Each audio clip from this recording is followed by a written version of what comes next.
Bom dia para quem é de bom dia, boa noite para quem é da boa noite, 93 para quem é de 93, paz profunda para quem é de paz profunda.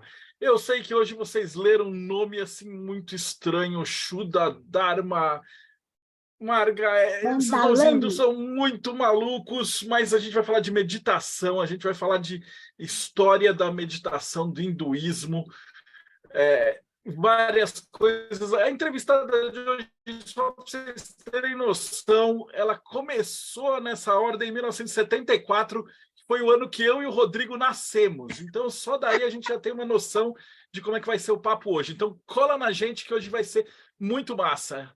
Da Conexão Pagã, André Correia.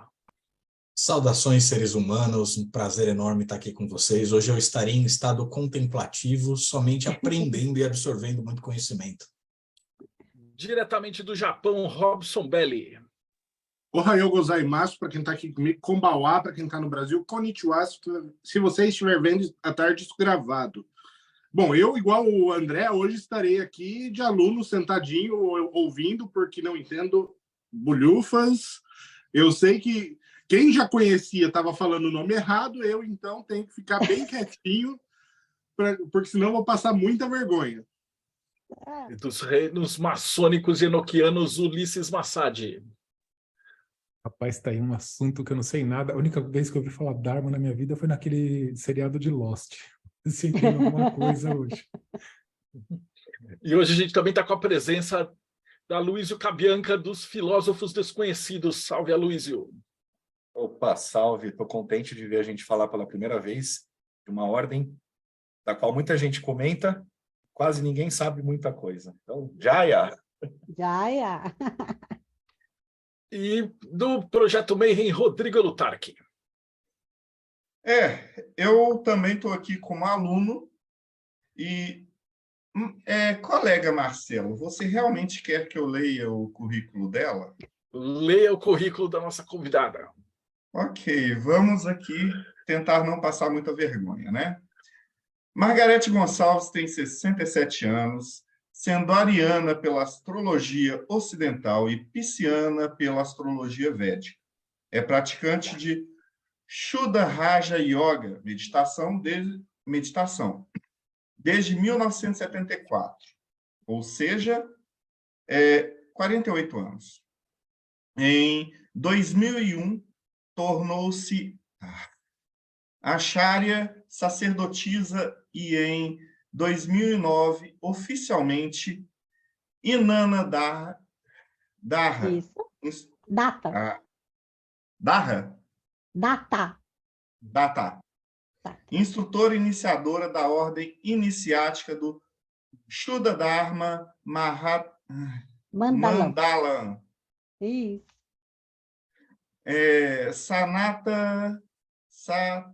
Sanatana Dharma Bhavagadi Dharma, conhecida também como ciência mística experimental, ciência sintética do absoluto ou mesmo fraternidade branca universal. É responsável pelo Ashram Sarva Mangalam de São Paulo. Recebeu o nome iniciático de Devi Maga Dasika. Isso. No ano de 2000. Trabalha com iogoterapia, especializada em psicologia do yoga. Olha só, André. Onde utiliza outras técnicas terapêuticas como gemo, florais, reiki, tá? Estamos juntos. Cromo, Laya Yoga, Access e etc.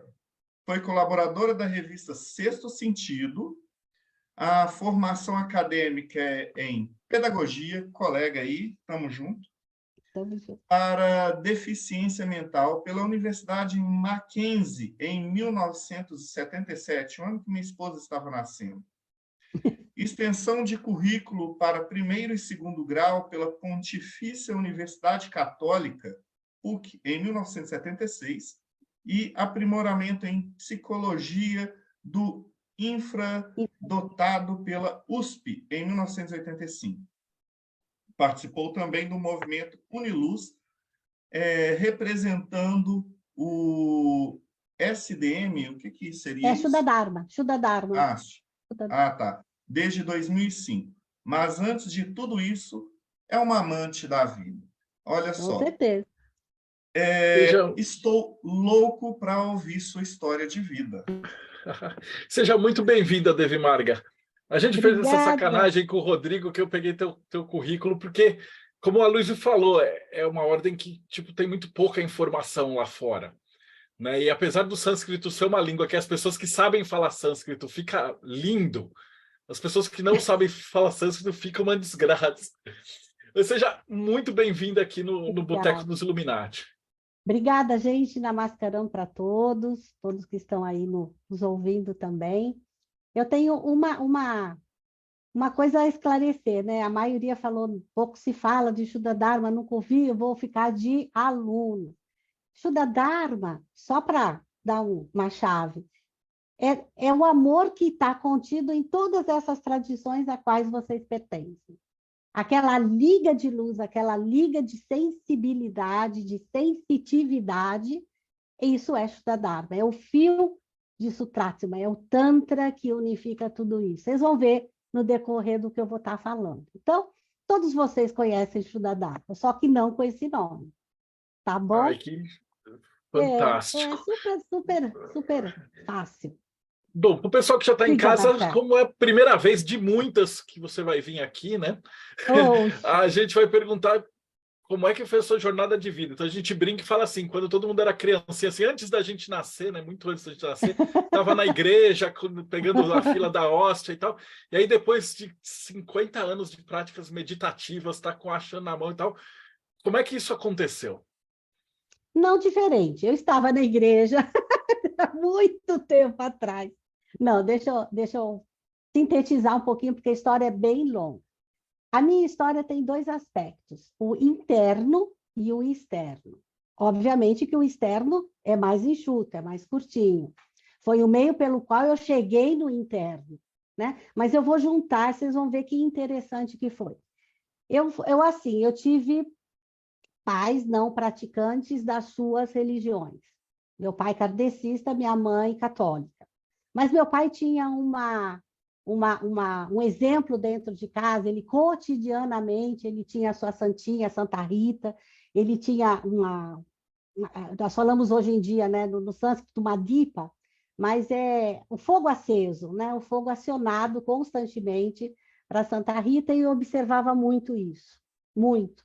Então, ele era constante, ele era metódico, e eu, desde pequenininho, observando aquilo, falei, mas deve ter alguma coisa nisso aí. Achava muito interessante. Desde pequenininha, eu tinha visões, eu ouvia coisas, tal, mas nunca comentei com ninguém, porque eu achava que todo mundo também participava, né, daquela coisa. E não era. Aí fui crescendo, meu pai me deu a possibilidade de frequentar ótimos colégios, e um deles foi o Notre Dame. Então, eu saí de lá para a faculdade. Então, passei minha maior parte, né, dos meus estudos no Notre Dame, colégio católico, onde eu ajudava a fazer as missas, onde eu fazia tudo aquilo, onde eu psicografava para as freiras, mas não sabia o que era isso.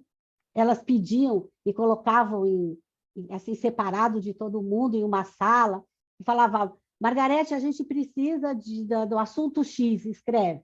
Naquela época, finalzinho dos anos 60, comecinho dos anos 70, foi a moda daqueles encontros de casais, encontros de juventude nas igrejas, estava no auge aqui.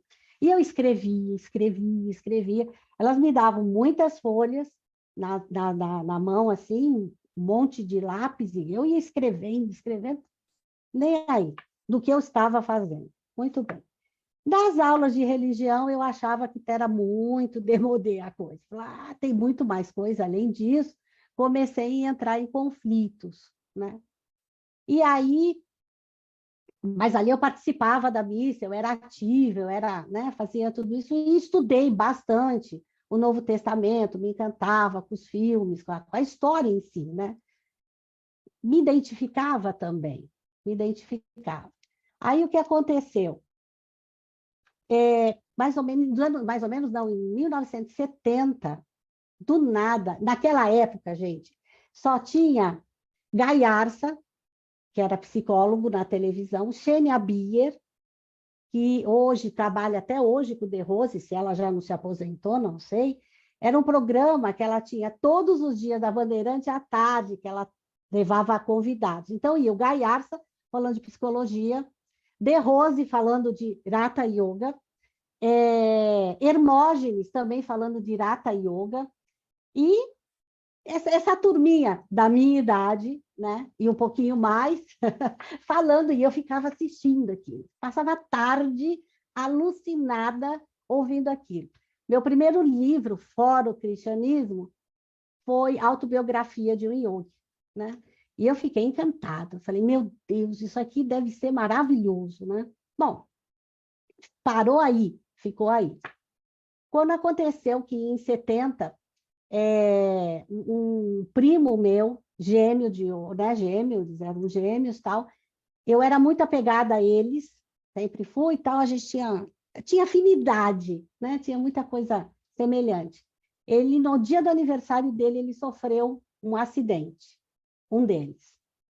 E eu, de noite, de madrugada, ele estava comemorando esse aniversário dele, eu senti todo esse acidente, eu acordei com a pancada que ele teve no acidente na cabeça, eu acordei gritando, mas ninguém deu a mínima para isso. É só um pesadelo e tal.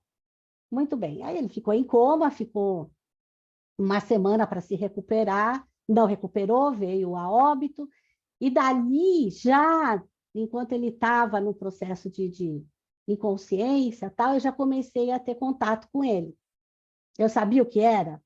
Não. Aí eu sonhava, eu via, eu ouvia, eu sentia.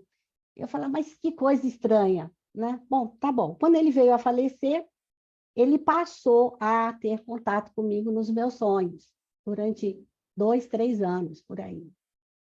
Foi uma coisa incrível. Ele me levava em viagem astral, viagem mental, viagem não sei o quê. Ele me explicou Shuddha Dharma, ele me explicou espiritualidade, não vamos colocar nome? Espiritualidade de várias maneiras. O que era o corpo assim, o corpo assado, o corpo daqui, essa matéria, matéria do astral, matéria gelatinosa, matéria plástica, matéria isso. Uau! Densa, etérica. E eu nunca tinha ouvido aquela linguagem, aquela coisa, eu estava encantada. Eu queria mais, a hora mais gostosa era a hora de ir para a cama, para dormir, né? Pré-adolescente, ficou muito afinado comigo isso. E aí, num certo dia, e eu vou contando para vocês, eu lembro de tudo. Eu tenho as lembranças muito vívidas até hoje. Aí, um dia ele virou para mim e falou assim, Marga, não venho mais. Daqui 1 ano, mais ou menos, eu vou te levar para um portal onde vai mudar literalmente a sua vida. Eu falei, não, você tem que vir, tá gostoso, enfim. E foi assim foi. Como humana, né, eu achei que ia morrer e que morrer era ruim, né, morrer, meu Deus, morreu, é o conceito cristão, morreu e agora, o que vai acontecer? Que sofrimento, que perda, né? E não era nada disso, porém, né, aquilo que eu cheguei para o meu pai e falei, aconteceu isso, tal. Meu pai, uma pessoa mais sensível, sempre foi, ele fala assim, não, a gente vai providenciar algumas coisas, fique calma, tranquila, não sei o quê. Nesse 1 ano, gente, não tive contato, não sonhei mais, não vi mais, não senti nada, e vida que segue. Basicamente, naquele período em que nós calculamos 1 ano, mais ou menos que eu tinha sonhado assim, né? Ele me proporcionou uma viagem e tal, e nada aconteceu, óbvio, né? Passou. A vida seguiu, papapá, e nada do Caio. Passou 1 ano, passou 1 ano e meio, passou 2 anos, nada. Momento da história do lado de fora, a parte objetiva. Nós morávamos no Sumarezinho, aqui em São Paulo. Em 1970, aquilo lá era totalmente deserto, paralelo à Serra Corá. E eram 4 casas totalmente assim, no nada, no nada. Então, resolveram colocar um guarda noturno específico para essas 4 casas, bem na esquina, entre a Aurélia e a Serra Corá, na Rua Sepetiba. Muito bem, minha mãe tomou a frente desse movimento, foi falar com esses outros 3 vizinhos. Quando chegou na casa da esquina, era Shuddha Dharma. A mestra lá, a mestra iniciadora, Marinês Peçanha de Figueiredo, também iniciada na maçonaria feminina, iniciada na Rosa Cruz Amorque, iniciada na Rosa Cruz Áurea, vinha do racionalismo cristão, vinha da teosofia, uma pessoa de uma espiritualidade, de uma mediunidade, de uma coisa assim incrível. Bom, até aí não estou sabendo de nada. Minha mãe foi lá, falou do guarda, tá? Ela topou, não sei o quê. Aí ela comentou com o Marinês: nossa, a minha filha gosta dessas coisas. Ela também não sabia o que era. Eu falei: fala para ela vir falar comigo, tá? Eu vou ter prazer em receber aquelas coisas de vizinho, né? Aí ela chegou e falou: Marga, a vizinha da esquina tem essas coisas de yoga, né? E ela falou para sei lá falar com ela. Eu não dei a mínima. Eu falei: tá bom, qualquer hora eu vou. E totalmente irreverente, como sempre fui e tal. E assim se passou mais um tempo. Um dia, de repente, eu acordei e falei: eu vou lá. Eu vou lá. Vou. Hoje eu vou. Fui lá, bati na porta, entrei. Uma casa muito grande, muito bonita, e a sala ela dedicou totalmente, porque os ashrams antigamente era assim, dentro de uma casa, né? Muito bonito, muito assim, aquele cheiro de incenso, aquele ambiente, né, delicioso. Eu entrei e falei: conheço essa casa. Não a casa física, né? Conheço, né, essa energia. Aí ela pegou, sentou, pegou meu nome, desenhou no papel uma estrela de 5 pontas, pegou um pêndulo, e eu conversando com ela, fazendo milhões de perguntas, ela pendulando, e olhava para mim, pendulava, olhava para mim, e eu assim: e aí, o que você está fazendo? Nada, eu só estou brincando com você e tal, não sei o quê. Eu falei assim: eu quero entrar. Ela falou: entrar onde? Aqui, eu gostei disso, eu gosto desse cheiro. Aí ela falou: não, você vai frequentar, se você quiser, você vai vir de domingo, onde se faz o Yoga Sandhya, que a gente faz até hoje, que é a prática de prosperidade, né? Você vai vir de terça e de quinta. Você escolhe, ou os 3 dias é aberto. Esses 3 dias as práticas são abertas, tal. Da quinta-feira a gente medita, só medita. Na terça-feira se medita e estuda-se alguma coisa. E no domingo faz-se esse ritual, né, de prosperidade material e espiritual. Eu comecei a frequentar e falei: pronto, me achei aqui, não entendia bolhufas. Viu, Rodrigo? Também não entendia nada. E ninguém explicava nada.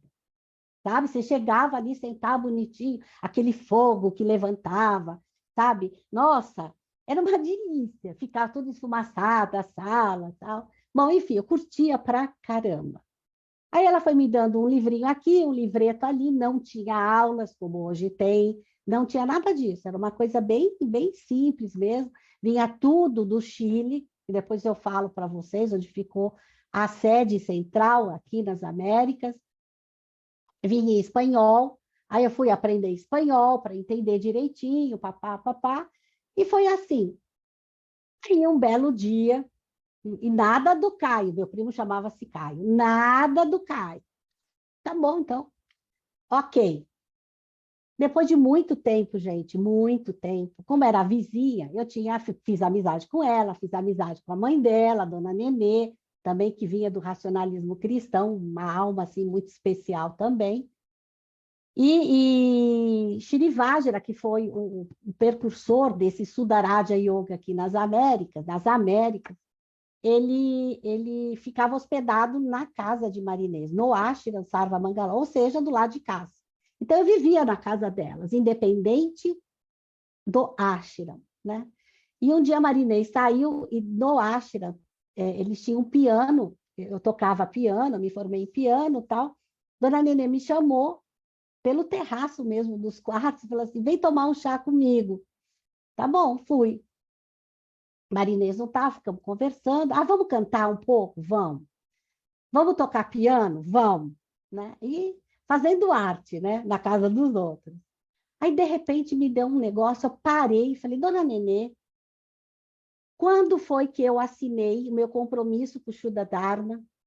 Ela falou, eu aqui sei, está lá, registrado no livro, onde você assinou. Onde está esse livro? Está lá no escritório. Vamos lá fuçar. Não, não vou, porque se a barra chegar, não sei o quê, não, eu vou. Eu preciso ver esse livro.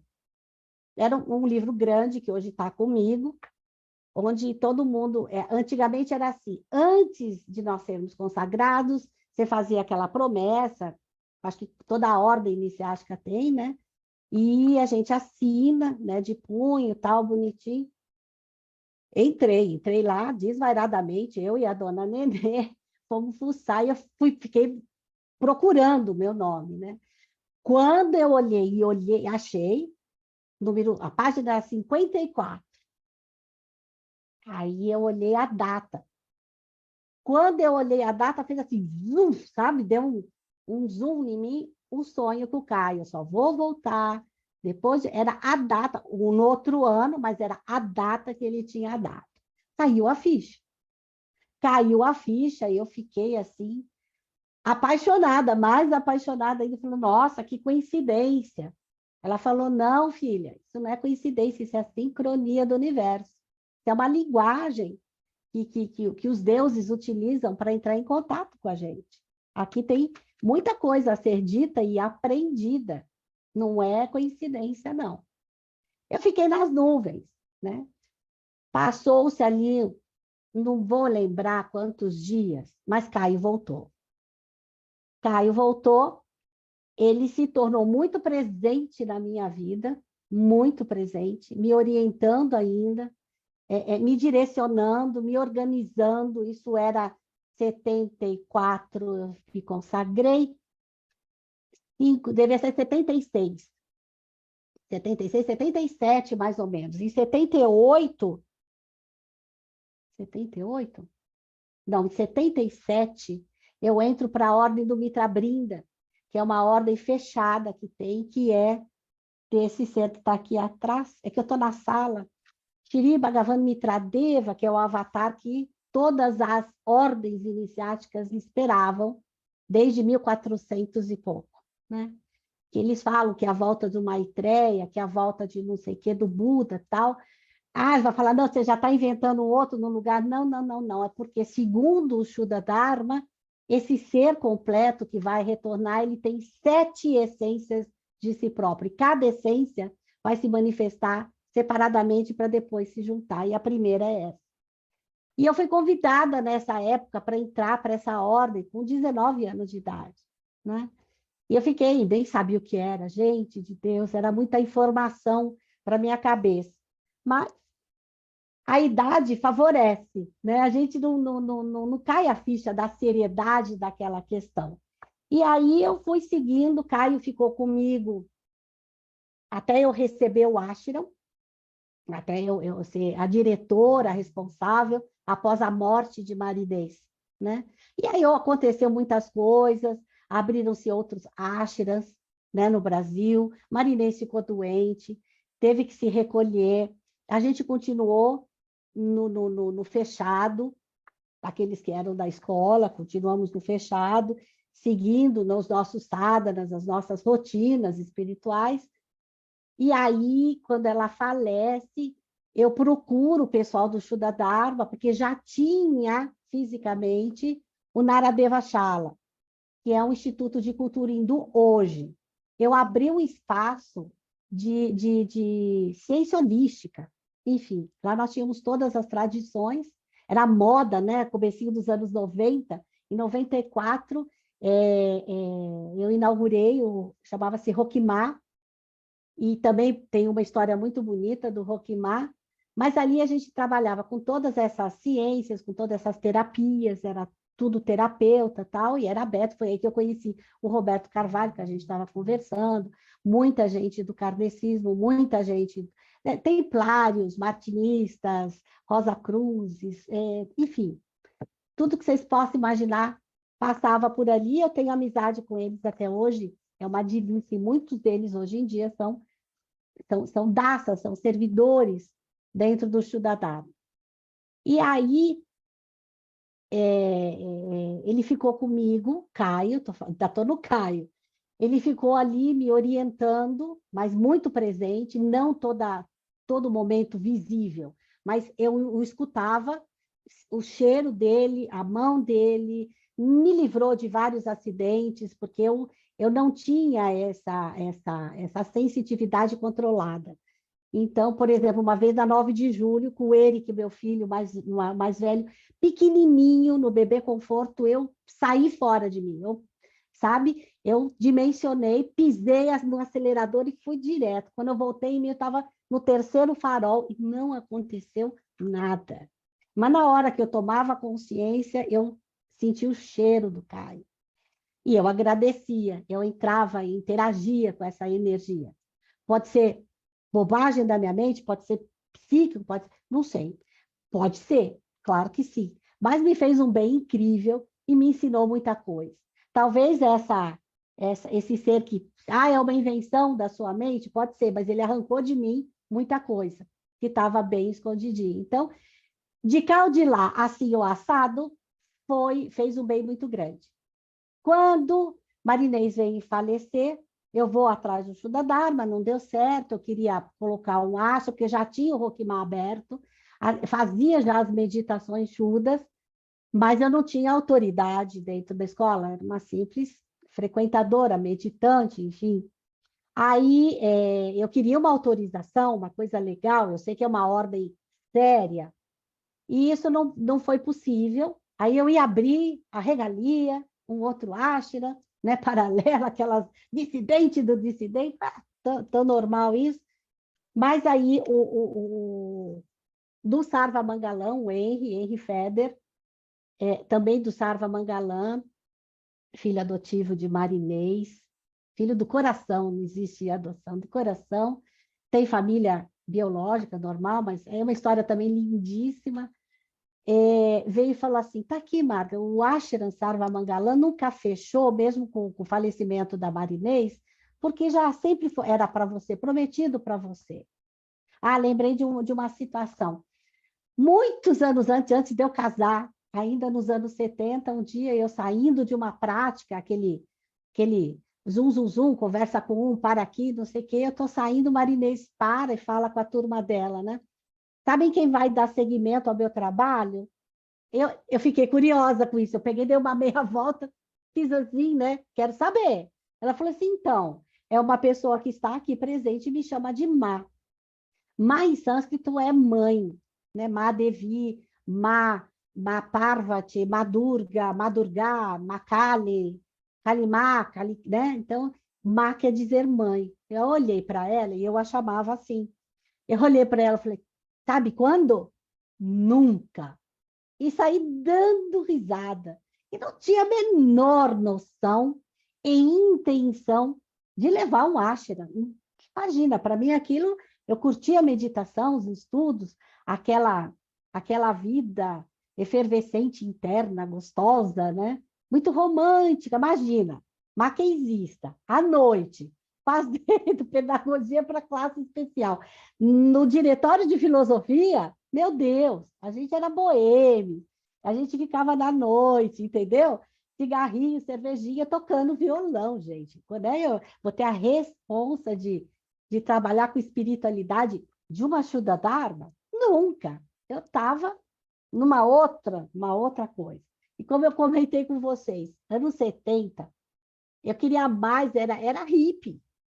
Era hippie, nós fomos para o estoque, fomos, e a maioria não voltou ainda, nós somos todos, sabe, avoado, a gente fica e tal. Paz e amor, bicho, ainda está valendo, né? Está valendo.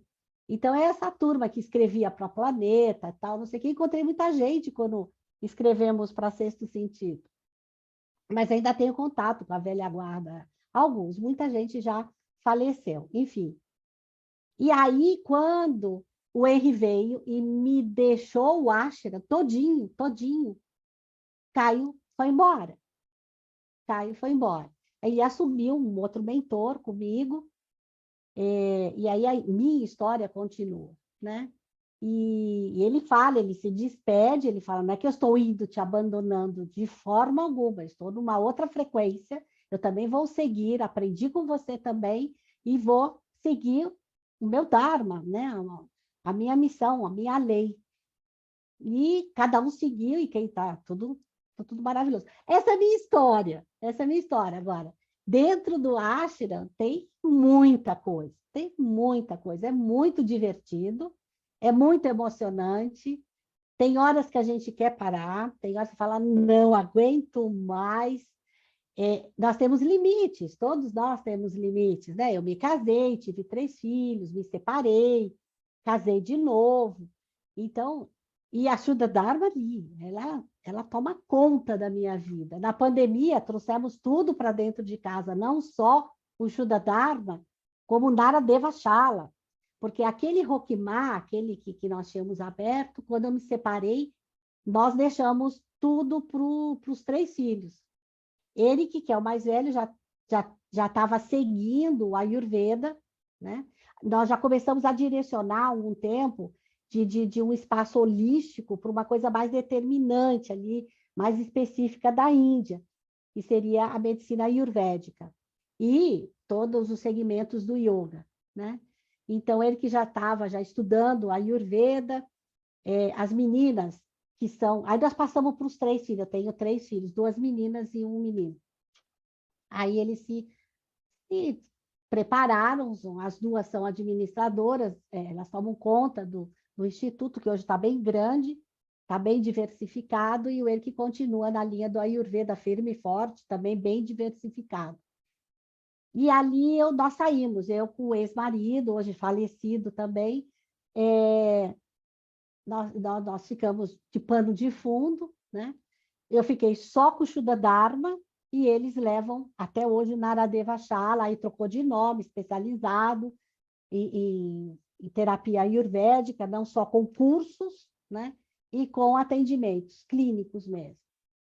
E aí eu fiquei só com a meditação, ou seja, com a cereja do bolo, que é o que eu gosto, né?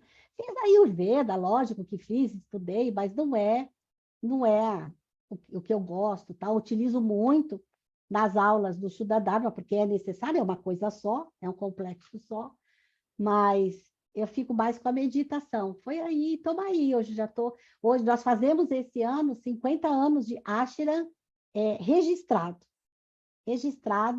50 anos, nós vamos comemorar tudo. E assim, muita gente da antiga, muita gente que todos vocês conhecem, são do Shuddha Dharma, como, por exemplo, o Hermógenes era do Shuddha Dharma, o De Rose é do Shuddha Dharma, Molineiro, não, acho que não. Mas aquele que, como é que é que é do Rio de Janeiro, faleceu, infelizmente, infelizmente não, alcançou o Mahasamadhi, esqueci o nome dele também, de uma linhagem de yoga muito bacana, no Rio de Janeiro. Estou vendo ele aqui, mas esqueci o nome dele. Enfim, aquela turma da antiga, o Cláudio, tem o Cláudio, mas ele era do Sul também, de Irata Yoga, também muito famoso. Enfim, gente, é velha guarda. Como chegou tudo isso, era só meditação. E Rodrigo, na época, ninguém falava certo. Quando ele falava assim, Siri Janardana, assim, né? O baiano, nós tínhamos ashram ali mais para cima, tal, então eles falavam Shri Devi, Manhã Devi, né? Shri Yoga Devi, Devi, tal, Devi é divina, divina mãe, Má Devi. Então, com sotaque daqui, o nosso sotaque que é gostoso também. Então, isso não é importante, mas não é o essencial. Mesmo que eu fale perfeitamente o sânscrito, perfeitamente, se eu não tiver a jogada do coração, não dá liga, percebe? Não dá liga.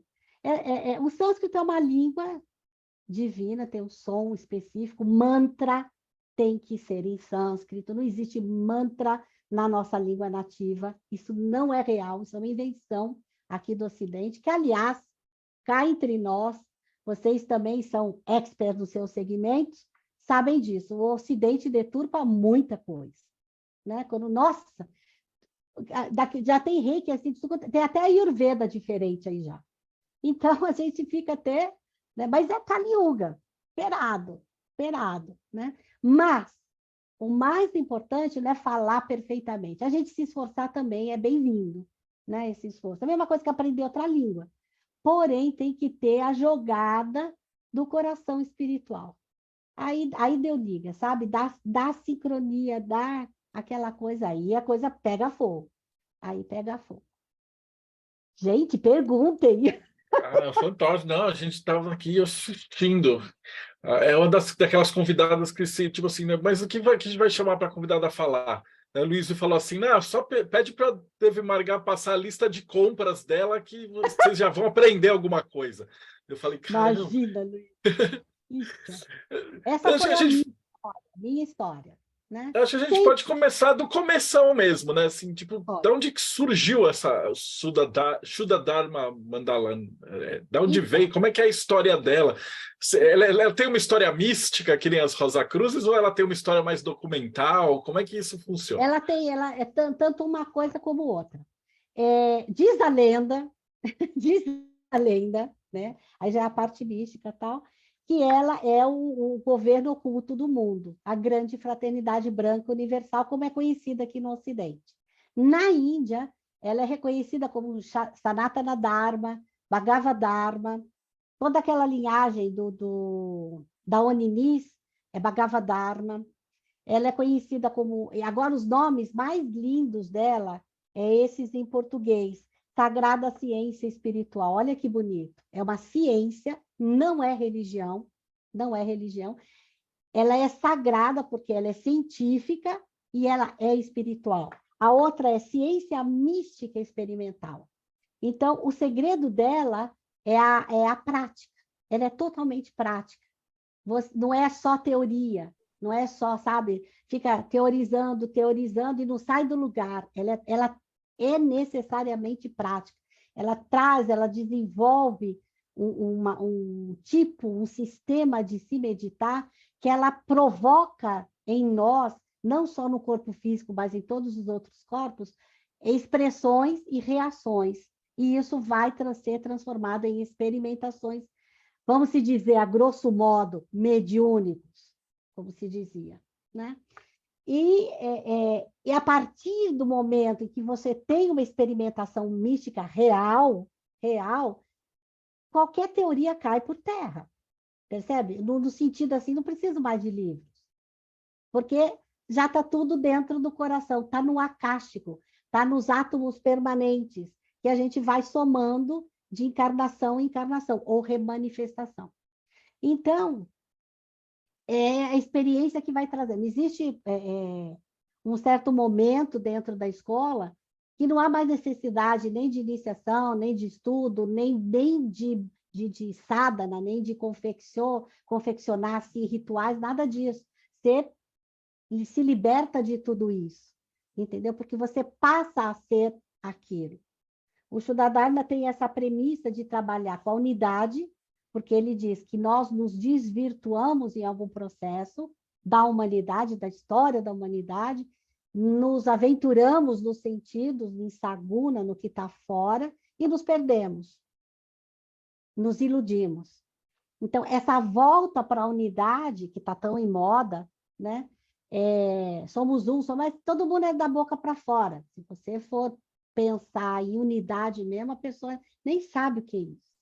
Então, mas ela propõe essa unidade, a volta, a unidade de quê? De si próprio, para dentro de si.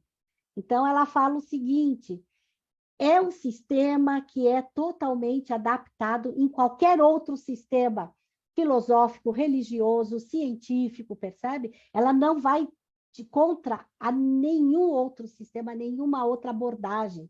Ela é totalmente flexível, ela é totalmente adequada a tempo, lugar, circunstância. Na realidade, é um modo de enxergar a vida, é um sistema de raciocínio que a gente desenvolve com bastante têdias, com bastante discernimento. Para isso você medita e ativa esses elementos dentro de nós, até a partir da respiração, até confeccionando altas magias, tudo na mente, é muito gostoso, gente. É uma delícia.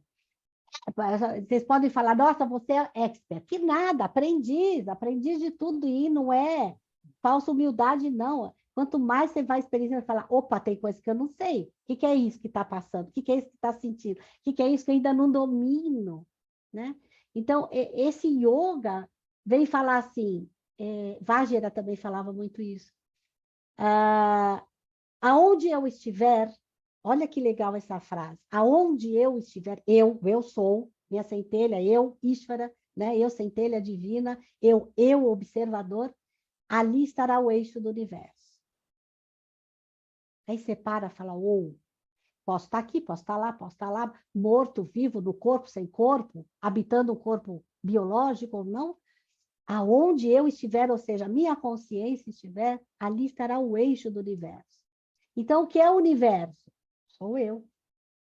Eu não faço parte do universo, eu não sou uma criatura de Deus, eu sou o próprio Criador. Eu tenho a mesma potência. Eu só ainda não aprendi, ou não lembro mais como utilizar adequadamente. Então, é essa a proposta da escola, de uma forma científica, totalmente ordenada, a gente sabe o que está fazendo, aonde vai nos levar. Você pronunciar um mantra não é algo aleatório. Você pronunciar um Gayatri, que é um mantra mais elaborado, mais comprido, eu brinco nas aulas, né? É uma receita de bolo, é o abracadabra. Vai ter o efeito, sabe? Vai retornar para você esse efeito. Então, é uma coisa muito, muito medida. As palavras, as bídias, os pedacinhos de som, que isso é tântrico, né? Você soltar um som no universo é tântrico. Você soltar esse som mentalizando uma cor é tântrico. Você mentalizar essa cor, soltar esse som, idealizar uma nota musical junto, meu Deus, isso é alta magia. Você vai formando, você vai idealizando, você vai confeccionando isso no universo. E todo mundo que tiver, por um acaso, naquela tua sintonia mental daquele instante, também recebe isso. Se for legal, que bacana. Se for destruidor, vai destruir toda essa sintonia que está ali, porque semelhante atrai semelhante. Vocês sabem disso, né? Então, a proposta do Shuddha Dharma não é de ser mais uma escola concorrendo com a outra escola, de forma alguma, pelo contrário. Ela vem mostrar que tudo é possível, essa unidade é possível, né? Tanto que nós usamos no nosso blog, nas nossas páginas, unidade na diversidade consciente. A Shuddha Dharma, ela considera a diversidade, ela reconhece essa diversidade, é necessário, nós somos múltiplos, é necessário, mas tudo isso é do lado de fora, isso é temporário, é passageiro, né? E aí a gente vai para dentro, lá de encontro à unidade, aquilo que é mais eterno, mais infinito, eternidade, que é a eternaidade, e assim vai, e assim vai. A gente aprende a não se distrair, aí você fala, não, mas quem fala disso é o mindfulness. Eu sei, isso é básico no yoga. O yoga vai trabalhar especificamente com você, essa unidade que está aqui. Porque ele tem um entendimento assim, você quer um mundo melhor, mas a gente não modifica ninguém, de forma alguma, ninguém modifica ninguém. Agora, cada vez que você se purifica mais, você se habilita mais, você se qualifica mais, né? Você vai se lapidando mais, você se torna um ser melhor. Se você é um ser melhor, você tem coisas boas para dividir. E hoje em dia a gente nem fala mais dividir, a gente para multiplicar, né? Joga para o universo, joga para o universo. E isso vai multiplicando. E aí você vai mudar o mundo. Porque quem estiver do seu lado, ao seu redor, dentro do teu campo magnético, vai receber isso. e automaticamente vai se modificar também, porque é muito gostoso, é muito bom, né? Já me disseram um monte de coisa, você vive no arco-íris, você vive no mundo, sabe? Que delícia, não? Tem tanta gente que vive lá no umbral, né? E gosta disso, faz disso uma alimentação contínua. Gente chata, gente... Ah, você não tem depressão? Você não... Não, tenho mágoas, tenho tristezas, tenho decepções. Óbvio, mas eu vou entender por que isso, qual é o aprendizado disso, percebe? Por que eu estou nessa sintonia? Por que está acontecendo comigo? Eu tenho que ter aí uma semelhança. E aí a gente vai estudar. Concluindo, gente, é uma escola de autoconhecimento que utiliza meditação, iniciações, estudos, para depois te libertar de tudo isso, né? De tudo isso. Só para encerrar essa parte, uma vez eu estava conversando com o Shri Vajra, aqui no Brasil. Ah, eu estava falando da história, né, Marcelo? Da história da escola. Eu já pego esse gancho. E eu falei, eu tinha encontrado uma pessoa, conhecido uma pessoa que veio querer me convencer que o kardecismo era o mais alto grau de espiritualidade. E eu fiquei possessa. Mas eu fiquei inconformada. Nossa, que vaidade e tal, não sei o quê. E fui conversar com o Vajra. Aí ele falou assim, e você acha o quê? E qual é a mais alta espiritualidade? Eu muito eito cheio mesmo. Ele falou, claro que é a Shuddha Dharma. Ele falou, não. Shuddha Dharma, por trabalhar o ser, né? Começa nessa unidade para depois se multiplicar, é o primeiro grau de uma verdadeira espiritualidade, uma espiritualidade madura, né? Madura, né? E continua, tem muita coisa, é o primeiro degrau. Eu falei, você está brincando comigo? Né? Eu falei, não estou, não. Pode ser vaidade do outro, mas está sendo vaidade sua também. Não, não, não, não, não, não. Baixa a bola, né? E vamos continuar caminhando. Mas, enfim, Shuddha Dharma é uma escola esotérica, iniciática, que se manifestou através da Índia, não é indiana, olha que interessante, ela não é indiana, ela é universal, e ela escolhe o panteão hindu por ser um panteão mais antigo do nosso sistema, do nosso planeta, né? Tem um conteúdo muito grande, a Índia, a sua língua, né? Todos os Vedas, todas essas outras escrituras são magníficas, tem um teor assim de milênios. E então, por isso que os mestres ascensionados, os mestres, né, os hierarcas, escolheram vir. Então, é a grande fraternidade branca que todo mundo fala, Saint-Germain-des-Vapes, Saint-Germain-des-Vapes é o nome oculto de Saint-Germain. Saint-Germain, El Moria, Kutumi e tal, não sei o quê, vindo do Oriente. Então, lá no Himalaia, nas cidades etéricas, no chakra planetário, né, que chama-se Sudarshana, na Índia, a Shuddha Dharma é conhecido como Sudarshana, é a morada dos deuses da hierarquia. Então, eles controlam toda essa ida e vinda no nosso sistema e no universo todo. Então, em comecinho do século passado, Shri Vajra Yogidasa, um chileno, ateu, trabalhava dentro da biblioteca da Sociedade Teosófica do Chile. E, mexendo nos livros, ele encontra o livro da Teosofia aqui no meio, escrito de Shuddha Dharma. E ele se encanta, ele abre, se encanta, escreve para a Índia, depois meses para chegar, meses para voltar, né? E é a carta que ele recebe, nós temos essa carta, falando assim, finalmente você nos encontrou, estávamos esperando você, porque a história tem que acontecer. Então, Vajra, eles preparam Shri Vajra, Vajra traz isso para o Ocidente, dão uma série de iniciações, preparam ele. Na época, quem tomava conta na Índia era regrinha de 3, toda a regrinha de 3 dentro do esoterismo, para nós é o divino se manifestando, né? O divino, a força do divino é 3, sempre 3. Quando é bem material, é 7. Aí, lá estava Subramaniananda, que foi o fundador do Mandalam. Mandalam é a associação, a parte humana. Shuddha Dharma é a parte espiritual. Shuddha Dharma, Dharma é lei, né? Shuddha é interno, lei da meditação, lei do caminho interior, lei daquilo que não é transitório, mas é permanente. E Subramania Ananda, que ele veio da teosofia, ele foi vice-presidente da Sociedade Teosófica lá em Madras, na época em Madras. Ele era também, não advogado, juiz, né? Subramania, o Pandit Srinivasacharya, que não falava nem inglês, não falava nem sânscrito, só falava tamil, que é outro dialeto mais antigo ainda, e Vasudeva Rauka, um grande erudito. Cada um desses três, eles representavam uma tradição principal da Índia. Um era a Shaiva, que é a linhagem do feminismo, né, da grande mãe do universo, a Shakti.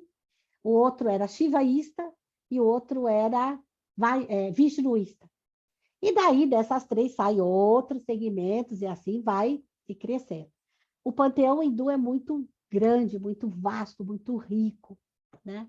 Eles são muito detalhistas, muitos deuses, mas eles são unicistas. É um único Deus com toda essa expressão, né? Como se fosse nós, né? Nós e toda a nossa personalidade. Ou arquétipos, né? E ele fica com esses três preparam o Shirivajra aqui, e ele retoma os seus chakras, abrem-se. Eles têm um sistema poderoso, né, de iniciação muito forte. Fizeram a mesma coisa com Subramania, e aí ele se prepara e ele passa a ser o representante oficial de ashras aqui no Ocidente. Ele pegou todas as Américas, do Sul, do Norte, Central, foi um pouco para a Europa, e até hoje a gente encontra gente chegando e falando, Shirivajra me iniciou. Eu tive a felicidade de conhecê-lo, e é um ser fantástico, né? Um ser incrível. Por outro lado, tivemos um outro ser também muito bacana, que eu não conheço toda a história dele, estou conhecendo mais agora, em detalhes, por tantos alunos estarem entrando de outras tradições, adentrando o nosso mandala, né, o nosso mandalam, que é da tradição de Sivananda, que também ele era argentino, mas estava na Europa, também foi iniciado em vários segmentos esotéricos europeus, né? Depois ele veio para a Argentina. Agora que eu estou tomando contato mais com a história dele, através desses daças, né, que estão entrando e que já vem com uma bagagem interessantíssima, muito profunda também de outras escolas, como o martinismo, o templarismo, Rosa Cruz, e assim por diante, teosofia, eubiose, etc. e tal. Então, foi o trabalho da Shuddha Dharma. Shuddha Dharma, ela vem, como eu vou dizer assim, trazer essa unidade e falar, gente, dá para trabalhar todo mundo junto, não precisa ficar mais separado, né? E é uma coisa que, infelizmente, na sociedade hoje, a gente vê que não está acontecendo, porque na nossa sociedade a gente está etiquetando cada vez mais o ser humano. Nós estamos picotando o ser humano. Assim, assado, cozido, frito, aqui, papá, papá. Isso fica muito longe do divino, percebe? Como eu falei para vocês, a Shuddha Dharma é um olhar. Então, não é um olhar fracionado, não é um olhar, sabe, picotado. A gente olhar para o outro nesse olhar de unidade, com o coração, para fazer essa liga, né? E olhar que antes de eu ser gênero isso, gênero aquilo, branco, preto, amarelo, pobre, rico, feio, bonito, bom ou mal, eu sou um ser humano. Não, somos espírito. Olha como muda a ótica, percebe? Antes de estamos humanos. Não somos humanos, ninguém é daqui. Esses seres da fraternidade, esses hierarcas a qual me referi, eles são todos venusianos, né? Então, aquela reika de Sanat Kumara trouxe de Vênus para cá. E aí, tivemos contato com os nossos sentidos, entendemos que somos co-criadores, que podíamos co-criar o universo e nos perdemos um pouco nessa esse encantamento. E aí dividimos. É isso que, a grosso modo, aconteceu dentro da lenda do Shuddha. Também estou aberta para ouvir outros segmentos e complementar isso, percebe? Ninguém é dono da verdade absoluta, da realidade absoluta. Mas cada um de nós tem a sua verdade. E entendemos que essa verdade é importante também, né? Justa, importante e necessária. Se a gente pegar um cadinho de cada um, né, com boa vontade, nossa, a gente vai fazer, sabe, uma coisa maravilhosa. A gente vai tecer aí uma proposta de vida muito interessante, realmente, dessa quinta dimensão que todo mundo está falando, virou moda agora. Todo mundo hoje canaliza e fala da quinta dimensão. Mas trabalhar a quinta dimensão de verdade, ninguém quer. Porque a primeira premissa que a gente entende em tudo isso é a verdade, né? A veracidade. Então, ser congruente com a sua própria verdade, não é com a verdade do outro, com a sua. Isso é estar no seu centro, no seu eixo, né? Então, a grosso modo, Marcelo, é isso. Shuddha Dharma é uma fraternidade universal que ela é moldável, vamos dizer, né? Em qualquer circunstância da vida, porque tudo é real, tudo é verdadeiro e necessário, né? E ela veio para nos lembrar, ela não está trazendo nenhuma novidade, não tem nenhuma pretensão disso, e de relembrar da nossa memória akáshica, tal, né? O que somos, né? Da onde viemos e que podemos ser seres bem melhor daquilo que a gente está acostumado a se manifestar, né? Da forma qual. É mais ou menos isso. Tem um monte de senão no meio, muito gostoso. Ela traz, sim, sistemas de iniciação específicos para determinadas ordens, para determinados cumprimentos, né? Trabalha magia, trabalha a sensitividade, vamos falar do mediunismo, mas de uma forma muito sutil, muito sutil. A proposta dela é assim, não ficar aqui nessa dimensão, é dominar esse samsara, entender esse samsara, para a gente ter o domínio dele e realmente se libertar. Saindo dessa matrix, né? Saindo desse chove não molha, que afinal de contas a gente está aqui nesse Kali Yuga, já passamos pelas outras yugas e ainda continuamos aqui remanifestados compulsoriamente. Então, alguma coisa realmente ainda não entendemos. Porque quem entendeu já se libertou, já está em esferas dimensionais maiores. E nós estamos aqui, bancando de espiritualizado, de iluminado, né? E falando de coisas lindas, mas a gente tem que ir para o terceiro momento, né? Se tornar essas coisas lindas. Então é isso, é uma proposta bacana que nos liberta. Eu posso pertencer a outras ordens e na Shuddha Dharma? Óbvio que sim, óbvio. Eu posso entrar na Shuddha Dharma espontaneamente, sem ter que fazer curso algum? Óbvio, todos estão convidados. Sem onerar absolutamente ninguém. Pode entrar e já ir fazendo os seus cursos? Sim, também pode. Aí tem, né, o curso, né, que são pagos, mas assim, é muito gostoso, é muito divertido, inclusive, e modifica. Os sistemas de meditação são vindos desses seres, desses Verakas, não é confeccionado por nenhum ser humano, por nenhum membro da escola, não. Então, a gente não mexe nisso, isso aí é sagrado, é uma coisa assim, porque eles falam, é o que vocês precisam para se libertarem desse samsara em Kali Yuga. É uma coisa muito engraçado específica. que o método é muito parecido, às vezes, com um terreiro, né? Que às vezes a gente vê em Umbanda e tal, que a entidade vem, aí o chefe da casa recebe, tem todas as instruções, e aí tem incorporação também dessa parte? Não. Como é que funciona a mediunidade? Não em trabalhos, mas tem você ampliar sua mente, entendeu? E trabalhar os outros níveis de mediunidade sem ser a incorporação. Porque eles ainda falam que a incorporação, nós não estamos com esse veículo apropriado ainda. Então, ele pode deixar algumas sequelas. o médium, entendeu? Mas não que não reconheça nada disso, não é nada disso. Nós não temos um preparo adequado para isso. Agora, todos os outros níveis de mediunismo são desenvolvidos naturalmente. Por quê?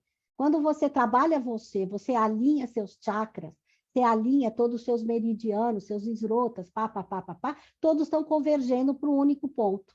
Se há essa convergência, você fica em harmonia. Ficando em harmonia, tudo abre. Então, você vai abrir vidência, clarividência, telepatia, clareaudiência, isso sim. Tanto que as iniciações são confeccionadas nos chakras superiores para as iniciações menores, né? Então, desenvolve mais a consciência, amplia a consciência para depois ir nos chakras inferiores, que são os que cocriam. Você ter mais... E mesmo assim, às vezes, dá chabu, para não falar, né? Outra coisa, dá chabu. Mas desenvolve toda essa parte sensitiva de psicografia, de fazer comunicação, enfim. Todos nós viemos com essa bagagem, né? Muitas vidas que a gente já experienciou nesse plano. Então, todos nós, ainda mais nós que trabalhamos com espiritualidade, mas sem dúvida, já fomos tudo que possamos imaginar em vidas anteriores, já fizemos de tudo, tanto de legal como de não legal, para o conceito daquele momento, né? E, sabe, então a gente não somos crus, então tudo isso está lá, impregnado nos átomos permanentes, formando os nossos karmas.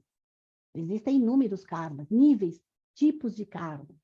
É só a gente saber manusear, né? E trabalhar. Agora, trabalha de uma forma mais sensível, mas trabalha tudo isso sim, Marcelo. Não tem como escapar disso. Isso é espiritualidade, né? Você fazer bilocação, você sair do corpo, você ver o seu corpo biológico ali, a sua consciência continua, trabalhar, se encontrar com outras consciências, isso de uma forma muito natural. Isso é espiritualidade, encontrar com outros seres, né? E aí vai englobando, sabe? Uma coisa vai... Mas isso é yoga, isso é yoga. Isso é yoga, né? Eu sou fascinado por essa parte de incorporação e tal. E até, não sei se o Ulisses ia fazer uma pergunta nesse sistema, que você mencionou os espíritos planetários, né? De Vênus e tal. A gente, dentro do hermetismo e dos grimórios, chega a trabalhar com essas evocações, mas num sistema que é totalmente europeu, né? E é muito legal ver alguém falando de como é que isso funciona na Índia e de um outro jeito, né? Que parece ele mais assim, menos intelectualizado e mais de coração, né? Mais de coração. Na Índia se incorpora, lá sim. As escolas, lá, os segmentos, inclusive eu estava agora, foi embora ontem, o Ananda Jyoti, ele ficou aqui 3 meses no Brasil, ele ficou por desses 3 meses, 2 meses aqui em casa, né? Ele é astrólogo védico, ele é um swami lá, ele é um sacerdote, ele é astrólogo védico e quiromancista védico, né? Então ele estudou tanto Jyotisha como Mudrika, uma coisa assim que fala leitura das mãos. E nós estamos conversando sobre isso, ele é tântrico também, e vedantino todos são, não tem como você estudar alguma coisa vindo da Índia sem ser Vedanta. Todos os nossos instrutores hindus eram vedantinos de origem, depois um se especializa aqui, ali, acolá. Porque é a base de tudo. E nós estamos falando exatamente disso, e eu perguntei exatamente isso, como é a incorporação na Índia? Ele falou, na rua, dentro daqueles Kumbh-mela, dentro daqueles rituais, daquela aglomeração que desce das montanhas, né? Só sacerdotes, só punjaris, descem aqui, vem sadhu, vem de todas as linhagens. E ali há uma incorporação coletiva, é muito forte. Inclusive Kali, inclusive eu fiquei fascinada, entendeu? Porque, e que você falou, né? Parece o centro de Umbanda. Óbvio, há uma influência muito grande da África. Hoje em dia já não tanto, né? Mas nos tempos passados é muito parecido. Há muito sincronismo, a parte que nós chamamos de sagunati, a parte externa, é muito parecido, sabe? É o que a gente chama de praçada. Você faz a oferenda para os deuses, você dá banho nas burtes, nas estátuas, você canta para elas, né? Você agradece, enfim, é muito parecido, óbvio, óbvio. Porque é real, não tem como não ser diferente, percebe? Não tem É o como. que a gente defende aqui, que tem que ser real, porque você fala a temperatura é 100 graus Celsius ou tantos graus Fahrenheit, mas a temperatura está ali, o espírito está ali, né? E a gente já Lógico. entrevistou gente de tudo que você puder imaginar, né? Desde de voodoo até shintoísmo, e o processo é sempre igual, né? Só muda a parte cultural da coisa, né? Isso é a parte, acho que, mais fantástica da espiritualidade. E a gente está ainda numa guerra assim, externa, né, de concorrência, por pura imaturidade, percebe? É imaturidade, porque é tudo a mesma coisa, é a mesma coisa. É a forma com a qual eu me identifico e me expressar como humano nessa sociedade. É por essa vertente, é por ela, e todas elas vão levar aonde? No mesmo lugar. O ponto final é um só. Não, sabe, não tem lógica para uma pessoa que tem já maturidade, tem competência naquilo, tem certeza. Nós não chamamos de fé, nós chamamos de Isradá. Isradá é uma fé científica. Seria a certeza absoluta daquilo. Uma vez me perguntaram, eu falo isso nas aulas, Margarete, você acredita em Deus? Falei, não. Só ficou assim, né? Por quê? Se eu falar para você que eu acredito em alguma coisa, estou pressupondo, está no subjetivo, que em algum momento eu duvidei, por isso que eu acredito. E Deus, para mim, é básico, percebe? É uma consciência universal maravilhosa, onipotente, onisciente, onipenetrante, percebe? Não é algo que eu acredite, é fato. A mesma coisa que você perguntar para mim, Margarete, você acredita que o Eric é seu filho? Não, não vou fazer DNA para saber se ele é meu filho. Tá? É óbvio que ele é meu filho, eu pari ele. Sabe, não tem contestação e não tem espaço para nenhuma vírgula de dúvida. Então, óbvio que eu acredito nos hierarcas, em Deus, nessa consciência magnânima, que somos todos nós. Entendeu? Estamos no mesmo barco. Ninguém é melhor que ninguém. No final das contas, todo mundo vai passar pelo Mahasamadhi, pelo óbito desse corpo veicular. Nada mais é do que um corpo veicular perfeito. Perdemos a mão de como trabalha esse corpo, senão seríamos eternos com ele também, como já fomos em Satya Yuga. Percebe? É hora de unidade. Vamos trabalhar para a gente sair rapidinho desse planeta, entendeu? E sair bem, todo mundo. Eu acho que vale a pena. Margarete, deixa eu fazer uma pergunta aqui, uma curiosidade. Eu não sei se eu peguei certinho. Desculpa, não vi sua mão, desculpa. Não, imagina, não tem problema. A ordem, você comentou que ela não nasceu na Índia. Não ficou claro para mim se ela nasceu no Chile. Eu sei que parece que a sede é no Chile, é isso? Ou aonde ela foi fundada? Não, ela foi fundada na Índia. Sim, ela se manifesta através da Índia. Ela faz bastante questão disso. Ela se manifesta na Índia, ela escolhe aquele panteão pela cultura, né? A cultura muito, muito, muito profunda, e depois ela se irradia, vai pelo planeta, aqui no Ocidente e no Chile. E na Europa, o Sivananda na França, que na época ele estava na França. Depois ele vem para as Américas também. Mas aí aí daqui que sai tudo, entendeu? Do Chile foi o lugar mais forte, que tem até hoje lá, né? Está tudo fundamentado lá. Mas tem agora, na Índia. Diga. A pergunta mais importante, que é como é que a gente acha vocês, que o pessoal que viu vai ficar com um monte de curiosidade. Eu ia falar, como é que ele pode conhecer mais? Né, gente, eu falo muito, tá? Se você me dá para falar, eu vou falando, então você me corta. Olha, nós estamos no nosso ashram, existem muitos ashrams, né? Aqui no Brasil. Mas aqui em São Paulo, nós estamos aqui no bairro da Avenida Pompeia. O nosso ashram chama-se Sarva Mangalam, que é irradiação de felicidade.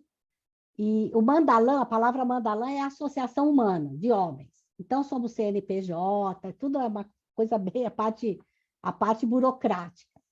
Mas estamos aqui dentro do Instituto Naradeva Shala, que é um instituto de cultura hindu. Nós temos ligação com a Índia, com a embaixada, trabalhamos com todos eles. Temos a parte do Ayurveda tem ligação com algumas universidades da Índia, principalmente o IVP, que é em Coimbatore, no sul da Índia. Então, tudo que acontece lá acontece no Naradeva Shala de uma forma bem consistente, bem organizada, e com indianos vindo para cá, cada um na sua especialidade. E o Shuddha Dharma está dentro, porque é da família, certo? Então, para a gente ficou mais fácil a gente manusear. E online também, né? Esse online foi uma experiência imposta, né, pela nossa condição, quando entramos pela Covid, enfim, e deu certo, e deu muito certo. Então, e para mim me facilitou bastante também. Então, é isso. Entra ou no site do Naradeva Shala, que está lá falando sobre mim, e já tem o link para o blog da Shuddha Dharma. Nós estamos fazendo o nosso site. Tínhamos, mas por uma outra questão tivemos que tirar do ar. E agora a gente está confeccionando novamente, mais ampliada, mais organizada. E é isso. Entre em contato conosco aqui no naradevashala.com.br. Fala lá também, conta a nossa história, como construímos o Naradeva, e que dentro está, né, a confecção mas assim, do Shuddha Dharma, do Ashram. Mas assim, perceba, o nosso objetivo, e dos outros ashrams, acredito que também deva ser, assim, não ficarmos parados em espaço, sabe, de paredes. O jardim ainda chama-se um documento muito bonito, um livro muito bonito, chama-se Atma Jnana. Então, o banho da alma, conhecimento da alma, do jiva, da personalidade, para ele se tornar divino novamente, né? Junto com o próprio Atman. Então, ali a gente aprende a trabalhar o coração, mesclar o coração com tudo que é bacana para a gente, na nossa parte individual, mergulhar nesse coração através das meditações, dessa unidade, né? Trabalhar a sagrada compreensão. Você vê como ela é unicista, essa escola? Um dos livros principais que nós orientamos que a pessoa leia logo que entra para a escola é o livro de Mirdá, que é da Rosa Cruz Áurea.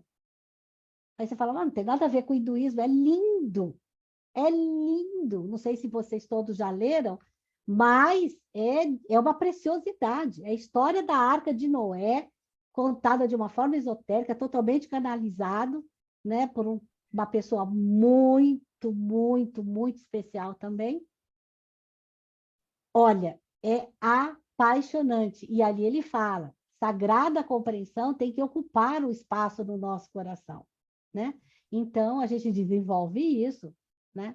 São qualidades inatas que nós temos e que a gente nem tem acesso, porque eu sou assim, eu posso ser assim, eu posso me desenvolver dessa forma. É fantástico, gente. Esse livro está em PDF, acho que aberto na internet. Não é, Luiz? Eu acho que eu passei para vocês, né? É lindo, gente. Lindo, lindo, lindo, lindo.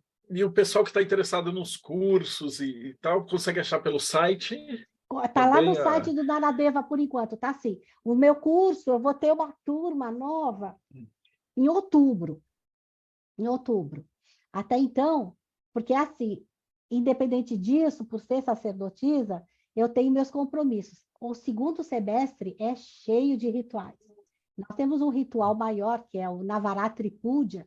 São 9 dias, daí que sai a novena, 9 noites consecutivas. No 10ª noite é festa.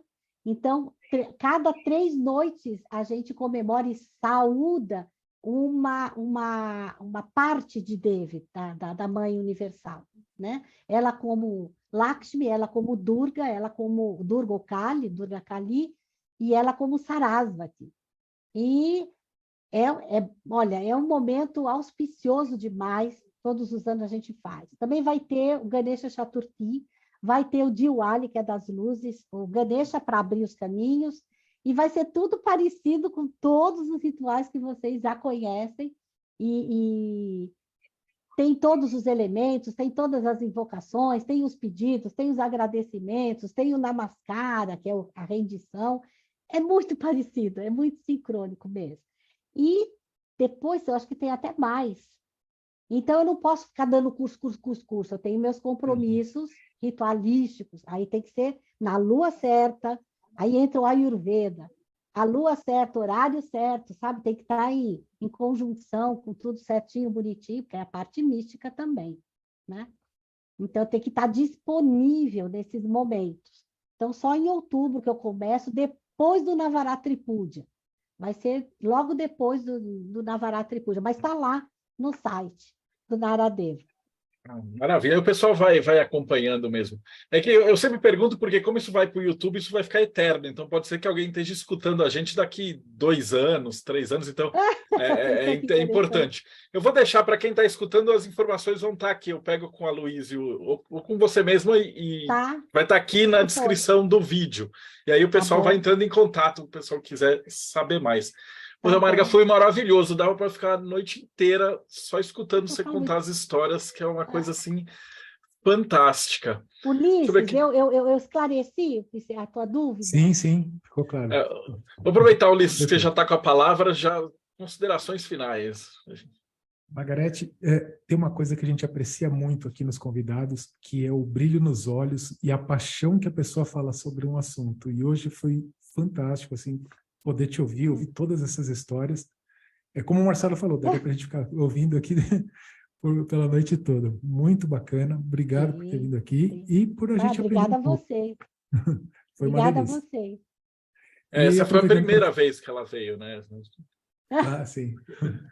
E aproveitando para fazer o jabá, já que o patrão está ali com outro nome ali na tag, se você tem interesse em conhecer a magia enoquiana, entra no site enoquiano.com.br, lá vai ter um link para o grupo do Telegram.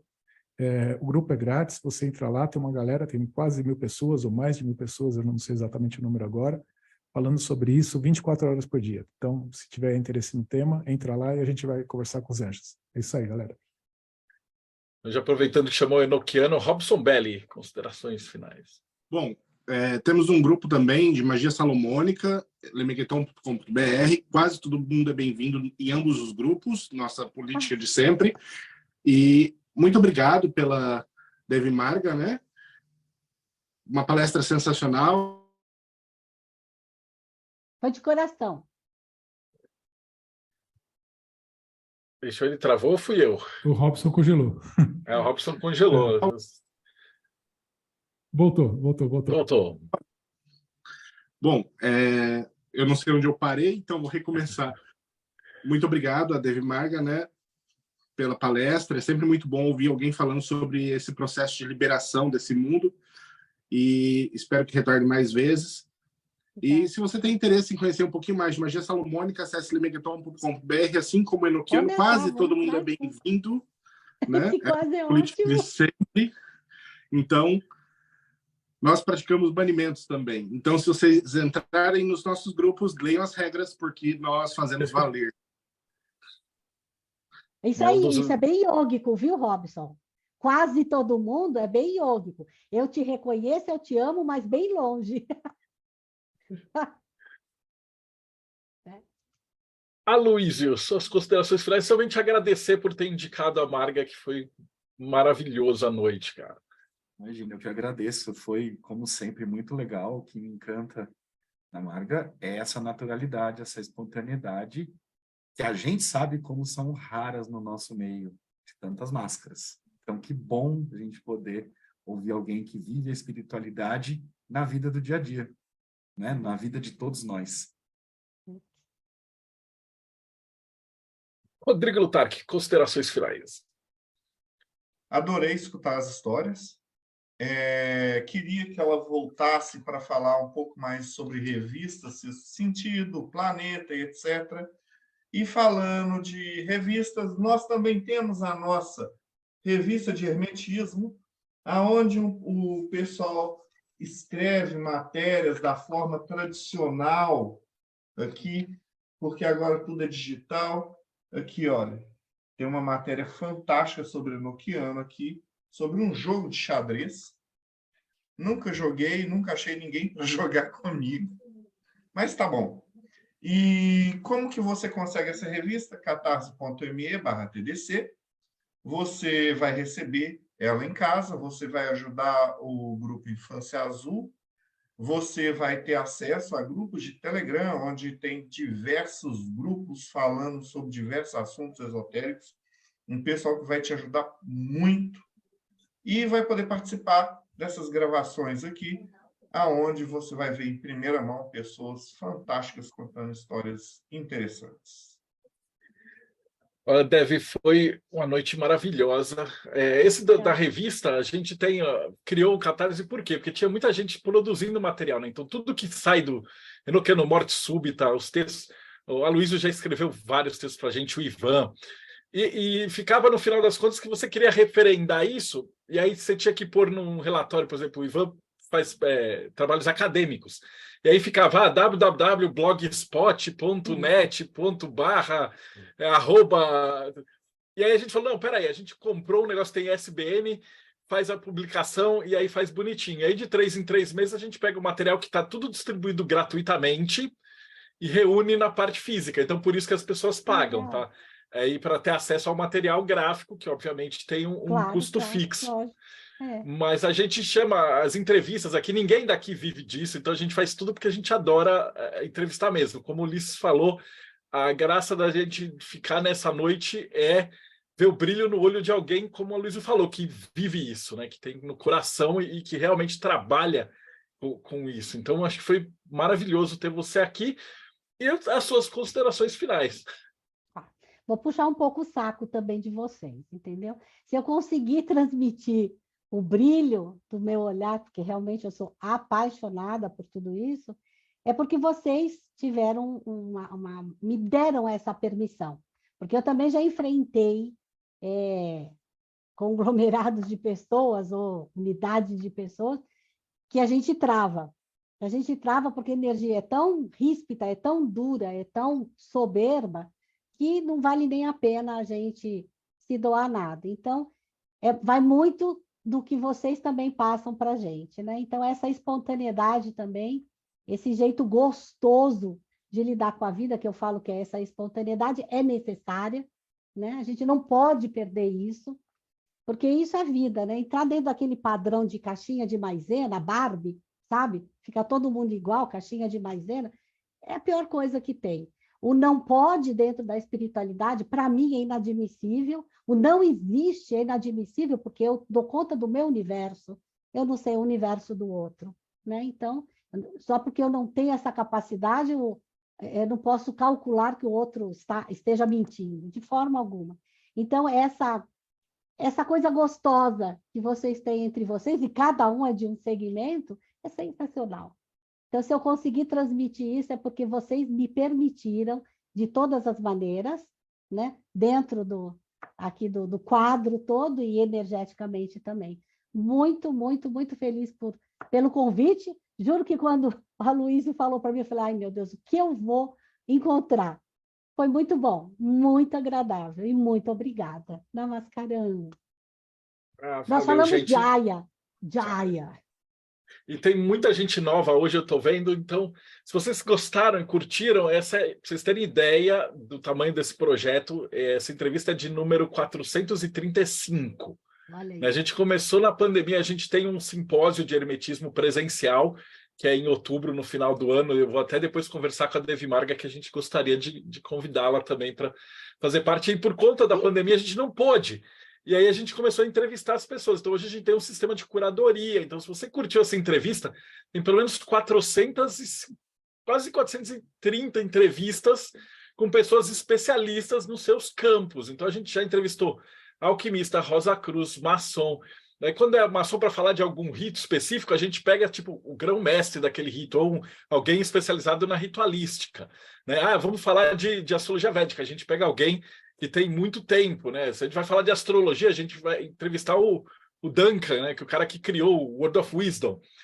Então, a gente tem uma curadoria muito bacana. Então, se você gostou desse bate-papo, pode ter certeza que tem aí pelo menos 900 horas de conversa para você se divertir nesse podcast. Então, dá uma olhada nas playlists. Não é porque sou eu que estou organizando, não. Mas, na verdade, se outra pessoa organizasse, eu assistiria, porque é um prazer escutar vocês falando, entrevistar essas pessoas, esse projeto que atingiu uma grandiosidade que a gente nunca esperava, né? Como o Rodrigo brinca.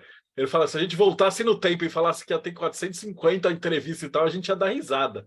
Mas o resultado ficou assim maravilhoso. Então, isso é graças a vocês, porque o YouTube a gente não depende dele, ele só quer saber de dancinha e vídeo de 10 minutos com gente pulando. Então, para assistir um vídeo aí de 1h30, falando de temas espirituais, filosóficos profundos e tal, a gente depende do boca a boca. Então, segue o canal, dá o like, passa esse link para os seus amigos e a gente se vê aí no próximo Boteco dos Illuminati.